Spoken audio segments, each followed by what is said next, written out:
What I got, you can't buy. It resides between my eyes. Walked through the fire, came out better on the other side. See, life's like a beach if you find the same. And right now, I'm feeling like 100 grand.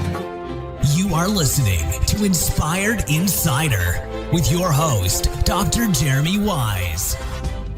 Dr. Jeremy Weisz here, founder of InspiredInsider.com, where I talk with inspirational entrepreneurs and leaders. I'm here with Lisa Larson-Kelley of Quantious. Before I introduce Lisa formally, Lisa, I always like to mention other episodes people should check out of the podcast. And check out the one I did with Ian Garlic, and Lisa knows Ian. He actually talked about his dad starting a restaurant with live dolphins in it. So it's, kind of crazy. Some of the marketing lessons he learned from his dad. Jason Swank talked about what he looks for in purchasing agencies and some of the formulas and things he looks for. And then Chris Madden, who is an agency owner, also talks about some of the things that we may get into today about NFTs and the Metaverse and crypto and things like that. So you can check that out and much more at InspiredInsider.com. And this episode is brought to you by Rise 25. At Rise 25, we help businesses give to and connect to their Dream 100 relationships. And how do we do that? We help you run your podcast. For me, Lisa, the number one thing in my life is relationships. I'm always looking at ways to give to my best relationships. And I found no better way to do that over the past decade than to profile the people and companies I most admire, have them on the podcast, and shout from the rooftops what they're working on. So if you've thought about podcasting, you should. If you have questions, go to rise25.com or email us at support@rise25.com. I'm excited. Lisa Larson-Kelley is the founder and CEO of Quantious, and she's grown the agency from 2-person operation to a thriving team of over 15, working with some of the biggest names in tech. And when I say some of the biggest names in tech, I mean some of the biggest names in tech, which is Meta, formerly known as Facebook, and some of their sub-brands. It's funny to call them sub-brands, Lisa, because these are like standalone brands like Instagram, Oculus, also Shopify they've worked with, and many, many more. They're a trusted partner for everything from back office operations to augmented reality experiences. And they become these companies' secret weapon to achieve big wins. Lisa, thanks for joining me. Thank you for having me, Jeremy. So tell people a little bit about Quantious and what you do. Yeah, Quantious is, we call ourselves smart, fast, and curious marketing support. But we specialize in the tech sector specifically. So we come in and solve problems. Anything, like you said, from the back office to emerging technologies, we make them shine. It's funny, Lisa, because when I was doing research for this and watching you talk on YouTube, there's ones from over 12 years ago. You're talking about augmented reality, AR, Flash, like some of the emerging technologies. I think you were coding things for Skype at some point. What was your start in this industry? What were you doing originally?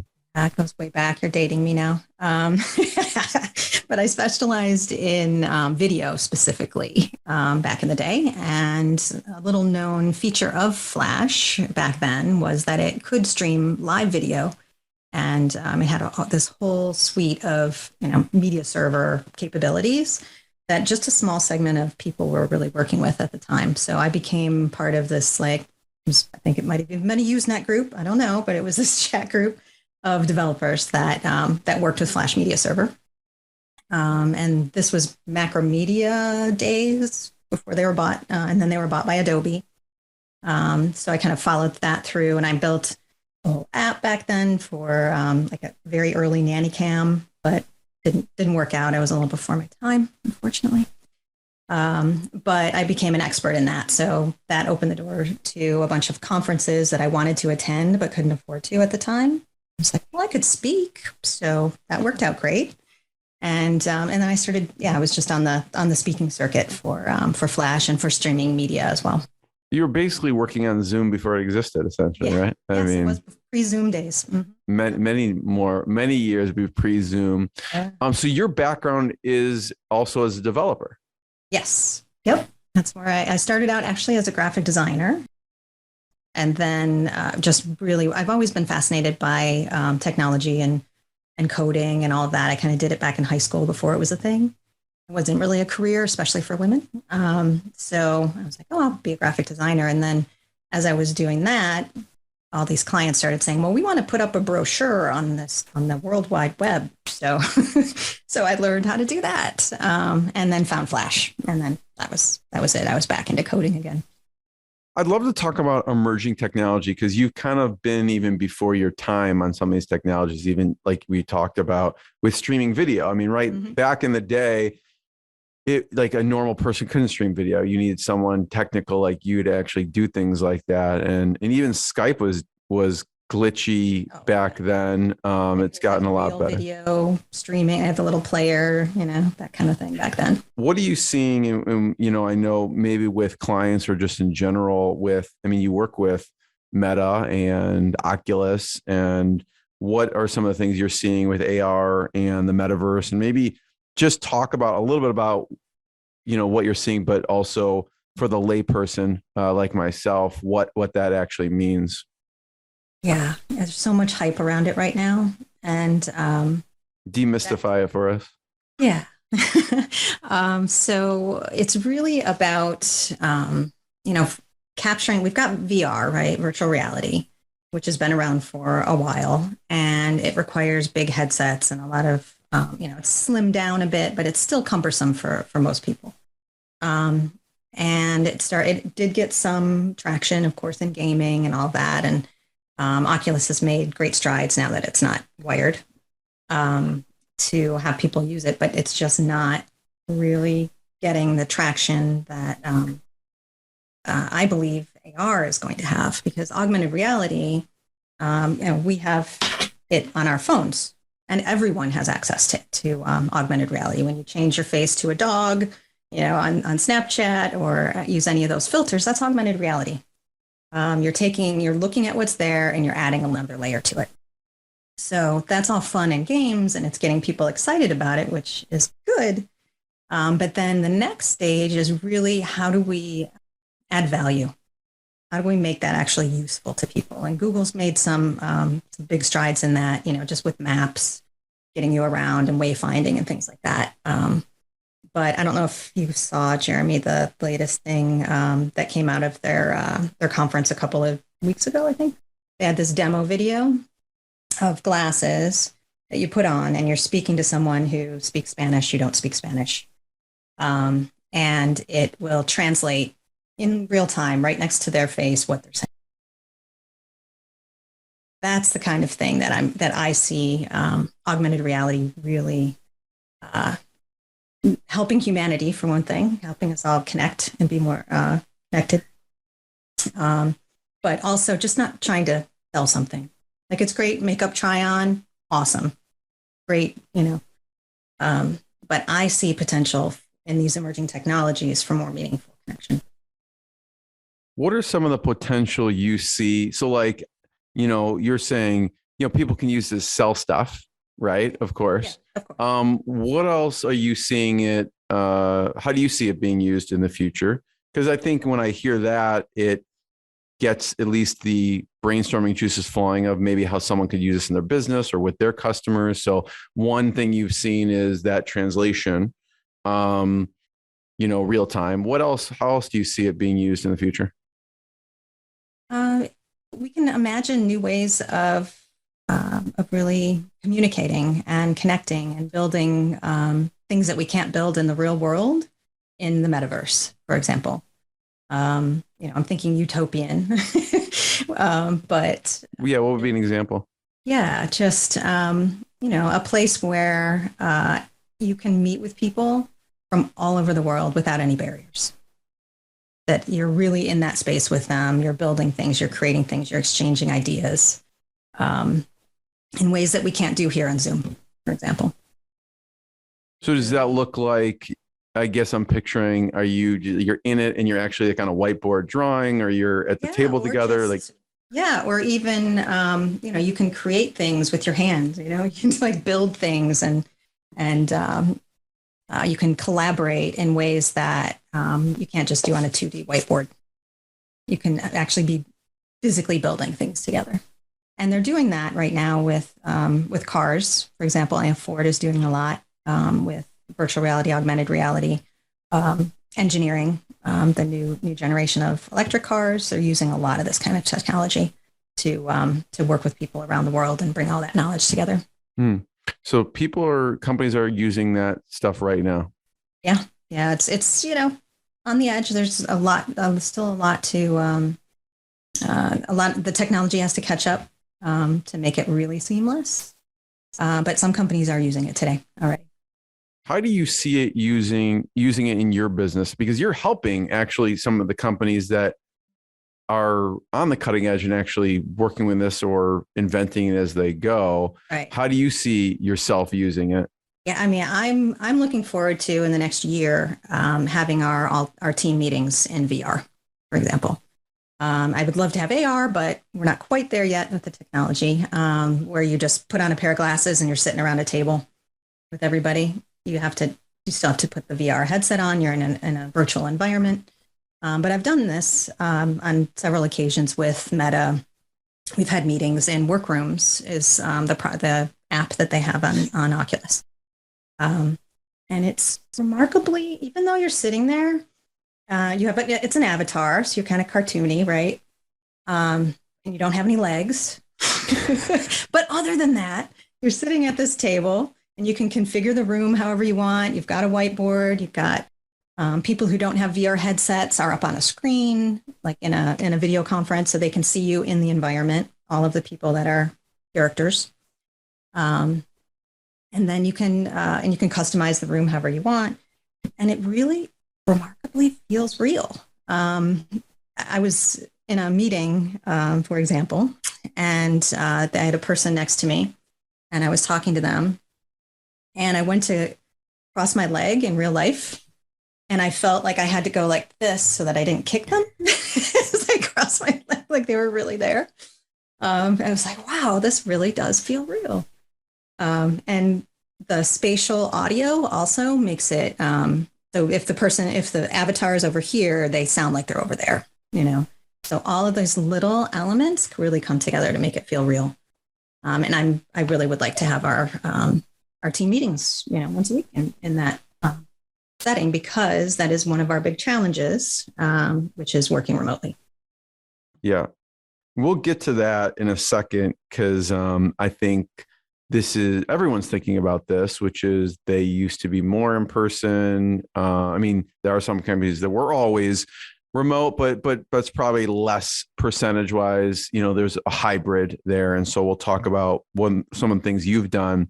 But so just let me paint this picture. So everyone who's going to this meeting, who's virtual, will have like an Oculus Quest on.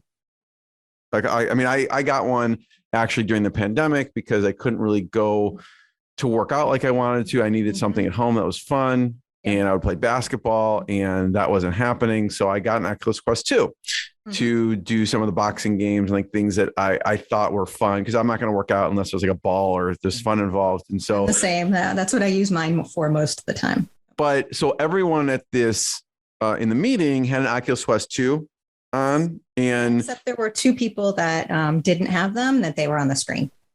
So we saw them as a Zoom on a virtual screen in front of us. Yeah. And if you don't know what an Oculus Quest 2 is, just look it up. It's like it's a wireless, almost like goggle headset thing. Almost looks like I guess a scuba diving mask, except it's enclosed. And so you were on an app, you said an app like Workroom within Oculus Quest? Yep. Yeah, it's a Meta product called Workrooms. And it just came out of beta, so they're really working hard on. I was like, I don't remember seeing that because maybe I wasn't looking for it, so I'll have to check it out. And can you record inside the Workroom? Like record the meeting? Yes, or no? Yes, you can. Yep. Okay. So I could do an interview inside of. We should have done the interview inside of Workroom. Right. We'll do a little. I don't know if that works. Is that technology there to record it? It is. Okay. Yeah. Let's check out Workroom. So back to, I love how you've navigated remote, right? Because I know before we hit record, you're like, you went from 10% remote to completely remote, and some of the challenges, opportunities there. So how did you make that transition from, your team from in-person to remote? Yeah, like most of us, it was kind of overnight. We heard about the pandemic, and most of us were in our office in Nyack at the time, and we were only about 7 people at the time, and the office was getting full. I was starting to think, okay, are we going to have to make a bigger investment in a bigger space? We're going to have to add people, so we're kind of at that bursting at the seams sort of stage anyway, and then started hearing about a lot of cases in our area, and so we just, like, middle of March 2020, we were done. Everybody worked from home. We were already on laptops. It wasn't that huge of a deal. Some of the people were working remotely, like working from home once a week, one day a week or every now and then. But it was just overnight. We are now remote. So that was a bit of a struggle in 2020. Everybody was, trying to homeschool kids or, do all the Zoom stuff, and it was stressful. So as everybody started getting into a groove, the work didn't stop for us. We kept getting busier. So, for Workplace, for example, one of our clients this is an enterprise product that Meta has. It lets people companies and enterprises have their own version of Facebook. So all of a sudden there was a little bit more interest in that because everybody's remote. So that business got busier, and we started hiring more people. And I realized, well, we can hire from anywhere. I don't know when this is going to end. We're not have to be limited to the New York area. So we started hiring. Hired a person in Florida, someone in New Mexico, different places, and just kind of gradually realized, okay, I don't need to get a bigger office space. I do have to manage people across different states, but we have a partner that helps us do that. And it's really enriched our work, I think, day to day, the quality of the work. The challenge has been keeping everybody connected and feeling. And we spend a lot of energy on that. We have regular meetings. We're on Slack all day. We have a real good gift game. Always trying to keep things light and have a little fun as well. And so it's really been an investment in that. And we have a whole area of the business that is just keeping the team happy and keeping the team connected. Yeah, I want to talk about that gift game because I want to hear what you do to keep everyone connected. So it sounds like, you may do Slack and maybe you all put the Oculus Quest on and have an in-person, in-person quote unquote meeting in one of the workrooms. But I like to talk about what do you do? Like some of the other things like gift games, and what else do you do? We have every other week. We've started having some sort of teaser. We've got little themes. So like Teaser Tuesday. This week I volunteered to run a Wordle competition.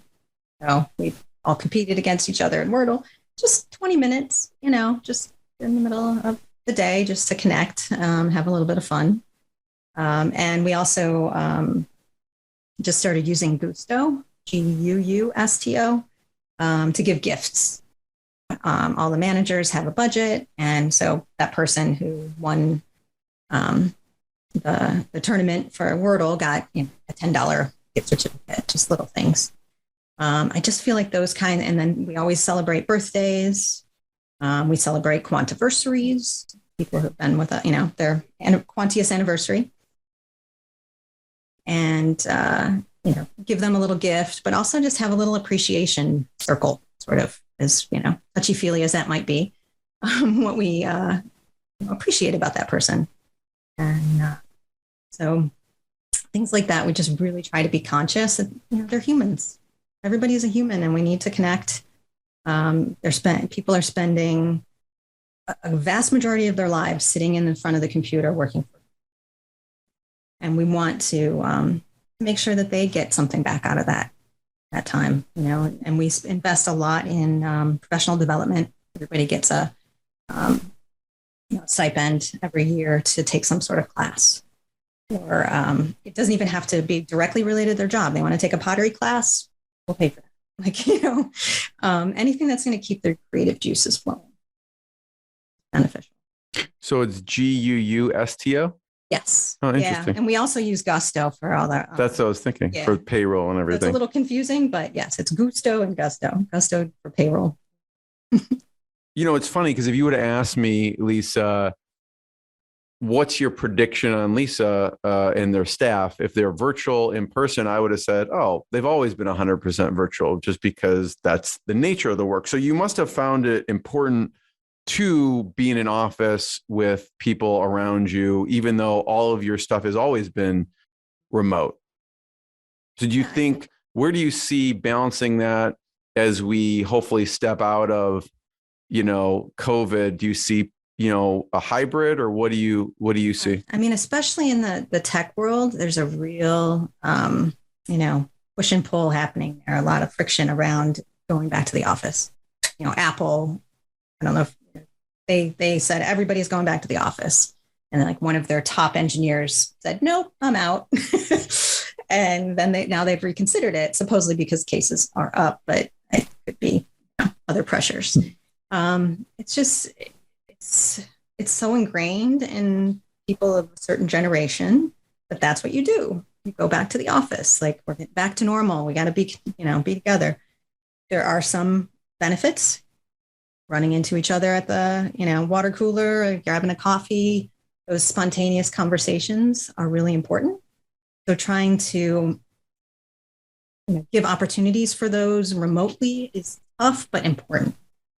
That's why we're on Slack all day. That's why we have these, little impromptu, meetings and games and things like that. And we try to meet. We also use the Hangout feature, the feature on Slack where you can just pop in and have an audio chat really quickly in the channel. We use that a lot, just so we can have those little conversations.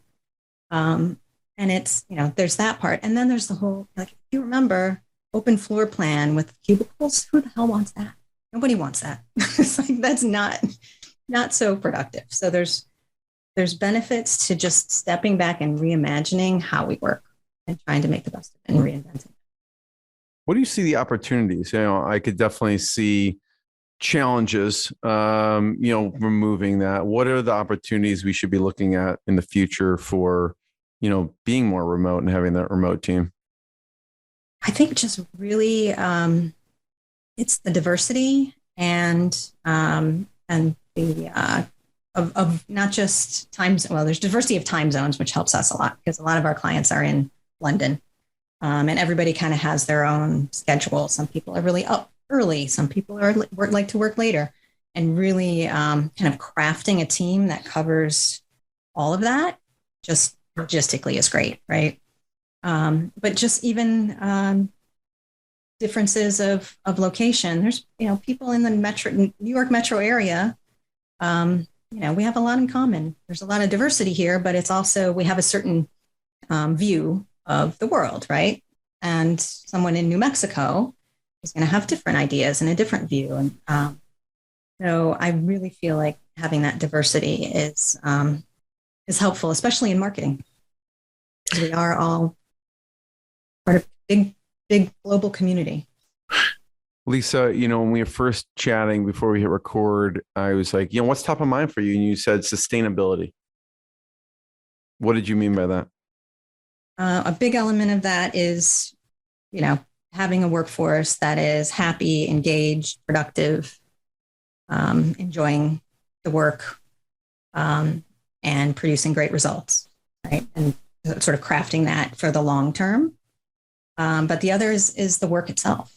The environment's changing, with Apple's changes to privacy laws, all the great marketing stuff we used to do now is different. We have to come up with new creative ways to find audiences. And, part of that is, I see emerging technologies as being just another channel in that, in a way. But we really need to, at least for our business, we need to also diversify and bring all the great learnings that we've had working with Meta for 7 years. And, we've learned a lot.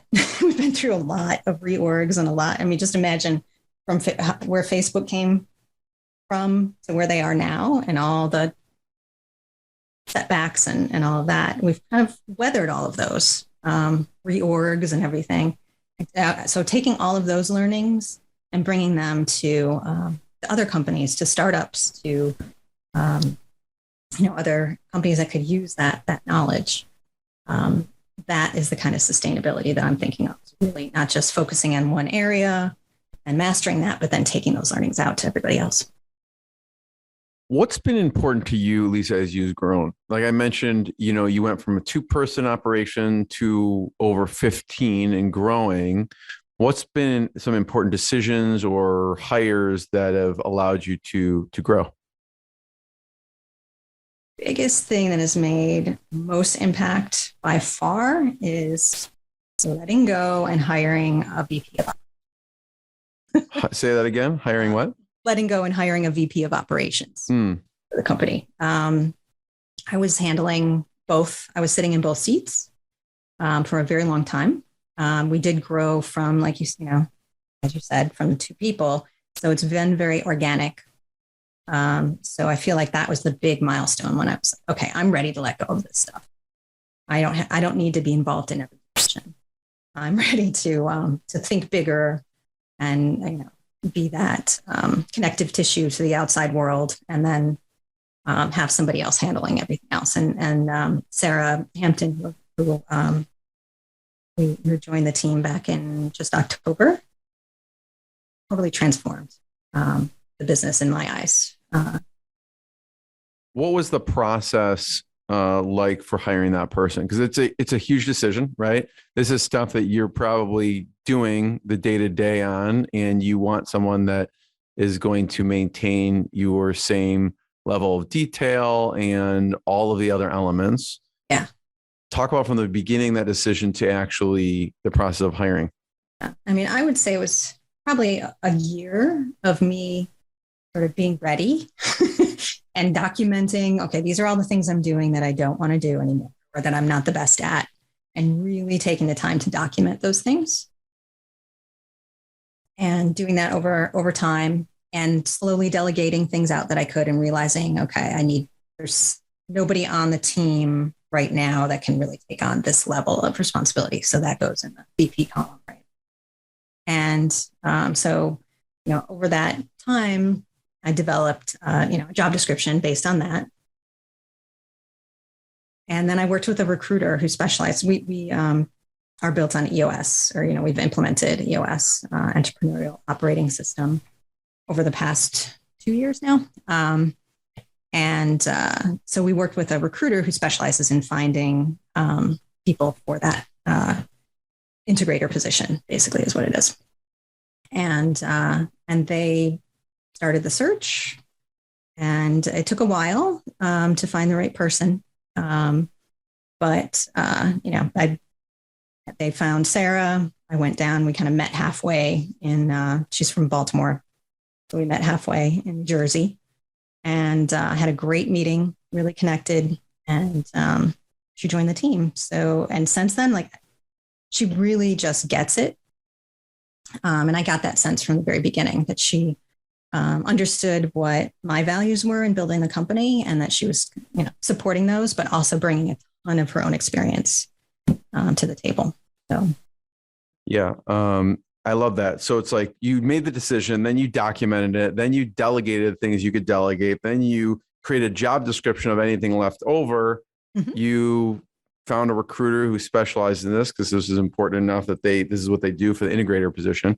Yep. And then you made sure the values matched up, because obviously, hopefully the recruiter finds someone who the skill set is there. So you wanted to make sure the values were there. Yep. Thanks for sharing that. And everyone should check out, I did an episode with Mark Winters of Rocket Fuel.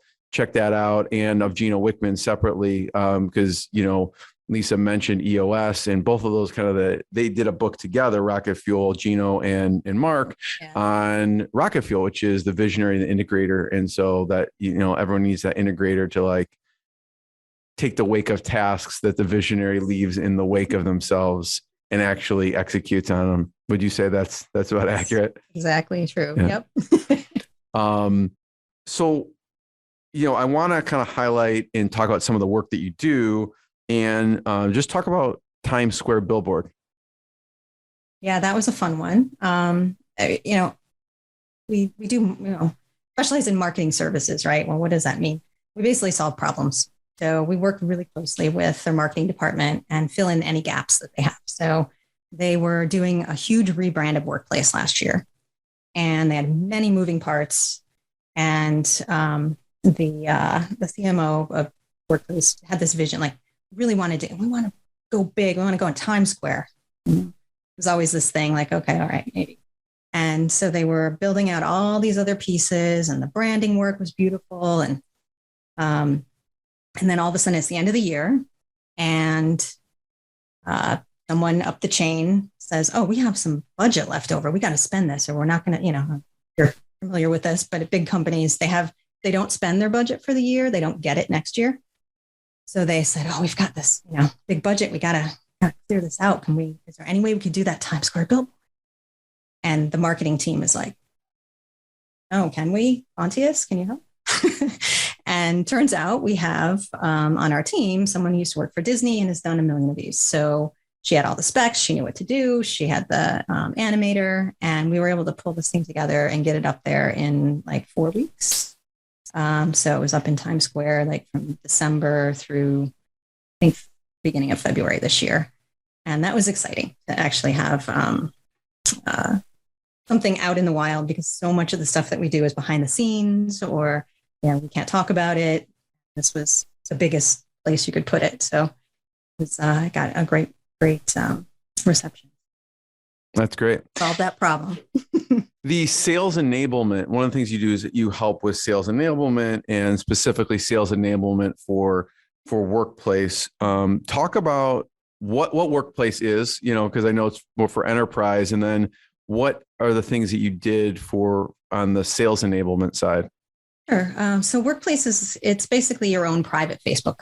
So even a small company could use it. But big companies, like retail companies and food and beverage, and even like McDonald's, for example, would use it. And that way they can all stay in contact globally in their own private and secure version of Facebook. The salespeople for Workplace always struggled with showing this, to really show how you can, it really connects people, right? And so they would make a fake account or a sample account for a big client, and they would go in and be empty. Be like, okay, well, this is no fun. Like, I don't see any value here. So they asked us to come in and create fictional companies. So we got to make up people's names, profile pictures, like pictures of their pets, and different groups and knowledge bases and things, and just build out a whole fake company for different verticals. So it had a huge impact on their sales.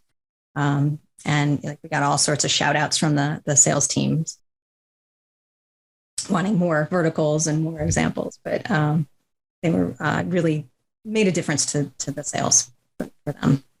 So someone like McDonald's wants to use kind of their own white label version of Facebook for community and keeping in touch. And so you'll go in and kind of create these maybe specific what it could look like for that particular niche of a company. Large restaurant chain, for example, a fictional large restaurant chain, or a fictional large apparel company, those kinds of things. So.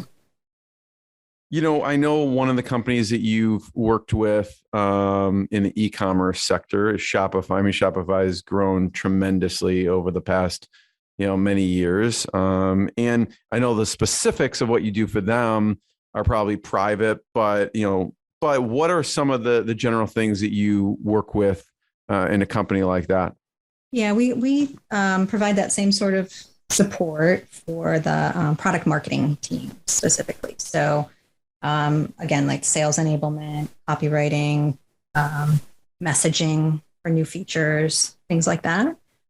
we come out and we're actually working with them on a go-to-market plan right now for a new feature, really building out the whole campaign and then the creative as well.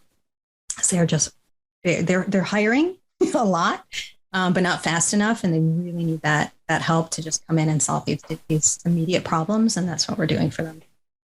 So it sounds like, correct me if I'm wrong, Lisa, when you come into these big companies, someone would think, well, they're publicly traded. They already have a whole marketing team, but really one of the functions that you have is you fill in the gaps because these companies are constantly growing. So they have this kind of stable outsourced team to fill in the gaps. And also if they're transitioning, and also people are going from one company to another. So there is some type of turnover there. And so you fill in the gaps. And also not only that, but like you also bridge the gap of someone who's leaving and coming in and kind of train. Am I getting it right? Yes, we do a lot of onboarding and documentation of processes and helping sort of being that touchstone for someone new coming in to get source of truth and, guidance about where to get started. We do a lot of that as well. And they find it really helpful. And then loyalty, which I like, because it's all about relationships. We exist to make them shine. We don't need to be in the spotlight. We don't need to take the credit for anything. We make them look good. So that's why these relationships continue. What's Lisa, the best advice? You've been agency owner for, I won't age you, but for a while. And what's some of the best advice you've gotten, either, distant, maybe it was from a book or maybe from a mentor or maybe from a group? I know we know each other through the Jason Swank group. What's some of the best advice you've gotten as an agency owner? Yeah, there's a lot of good advice I've gotten around through the years. But I think the biggest thing that has had the most impact for me and my biggest struggle is letting people go when it's time to go. Just don't hold on and expect, give them 3, 4, 5 chances to do better. It's you're holding them back. You're actually, keeping them from doing something that they're going to excel at. And you're holding back your what your company can accomplish and the quality of work, and also hurting your morale because everybody else. Because we grew so small, we had some people that were with us for a very long time. It was very hard to recognize, okay, it's time to move on. For the good of the company and the good of you as an individual. So that's been the hardest thing for me. But the sooner you can do it, that's personnel wise. That has been, I think, the biggest lesson for me. Other than that, it's really letting go of having to do everything yourself, recognizing what you're good at and what you're not, and honing in on your value as a leader and trusting the people that you are delegating to. So live up to that vision. Lisa, I want to be the first one to thank you. Thank you so much. Everyone check out Quantious.com. That's Quantious.com. And thanks, Lisa. Thanks, everyone. Thank you. What I got, you can't buy. It resides between my eyes. Walked through the fire, came out better on the other side. See, life's like a beach if you find the sand. And right now, I'm feeling like $100 grand.